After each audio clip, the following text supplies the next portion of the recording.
In the first 10 games of the season, Zach Edey is currently ranked number 1 among all of the other rookies in the NBA. Currently, he's averaging 11 points, 7 rebounds, and 1 block per game. On November 4th, Zach Edey had his best NBA game yet, having 25 points, 12 rebounds, and 4 blocks just in 29 minutes. If Zach Edey keeps this type of performance, there's no question that he's gonna be able to win the Rookie of the Year hands down. But what about you guys? Do you guys think it's doable for Zach Edey to win the Rookie of the Year this year?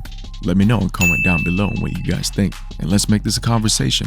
But in today's video, we will be talking about the top 3 reasons why Zach Edey will be winning the NBA Rookie of the Year. And at the end of this video, I have one major negative thing to say about Zach Edey's game that may hinder him from winning the Rookie of the Year and maybe even not succeed as an NBA player in general. So you might want to stick around for that one at the end of this video and find out. And before we move forward, don't forget to like this video and subscribe to my channel. The button is literally right there, so don't be lazy now and subscribe now, as I will be making videos for you guys every week. First up, let's talk about Zach Edey's physicality. At 7'4" and nearly 300 pounds, Edey is massive, presence on both ends of the floor.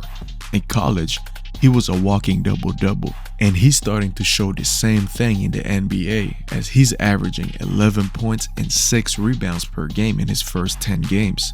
His size alone makes him a matchup nightmare for defenders. A lot of people doubted his ability and won't be able to hang in the NBA, but he's slowly proven them wrong. You know, a lot of people were saying Zach Edey's not athletic enough, he's too slow, he's too big, he won't be able to hang in the NBA. As you can see now in his first 10 games in the NBA, Zach Edey has no problem recovering on defense and has proven his doubters, wink wink Gil's Arenas, that he can hang in the NBA. Whether it's securing boards, altering shots, or finishing around the rim, Edey's physical tools gave him an instant advantage in the NBA. And while competition is tougher, we've seen players with his build like Joel Embiid become dominant force. So there's a strong argument Edey can replicate that success. And for some reason, I don't know why people has not compared him to the bigs, the centers that we barely have in the NBA nowadays, which is Joel Embiid and Nikola Jokic. Reason number 2, Zach Edey's offensive efficiency. Edey isn't just a big, he's also incredibly skilled. Despite his size, he's remarkably nimble in the post. With a soft touch around the basket, he was incredibly efficient in college, shooting nearly 60% from the field and hitting 75% of his free throws as well. For a big man, that's elite. When Zach Edey played his best game so far against the Nets, he was 11 out of 12 from the field in just 28 minutes. Now imagine if Zach Edey played 28 minutes every night. We're not talking about having 30 plus minutes, but you know, that's a very good stat to lean on when it comes to his offensive efficiency. His ability to seal defenders, catch entry passes, and finish with both hands makes him a constant scoring threat. If he can translate that efficiency to the NBA every game, Edey could be a go-to option on the offensive side right away, giving his team a much-needed focal point in the paint. Reason number 3, the need for a true center in the modern-day NBA. There is definitely a growing demand for a traditional center in the NBA. While the game has shifted to a perimeter-oriented style, there's still a place for big men who can dominate inside. Teams around the NBA are consistently looking for rim protectors, rebounders, and post threats to balance out their roster. With so many teams lacking a true center, Zach Edey could definitely take advantage of that playing for Memphis, and a lot of teams in NBA doesn't have that type of center that who could really stop him offensively or even defensively when it comes to getting defensive rebounds. The Memphis Grizzlies can easily have a great situation when it comes to their roster moving forward, with Ja Morant and Zach Edey being their core. I am not saying he's going to be like Jokic, but he can definitely have the same impact in Memphis in his own way.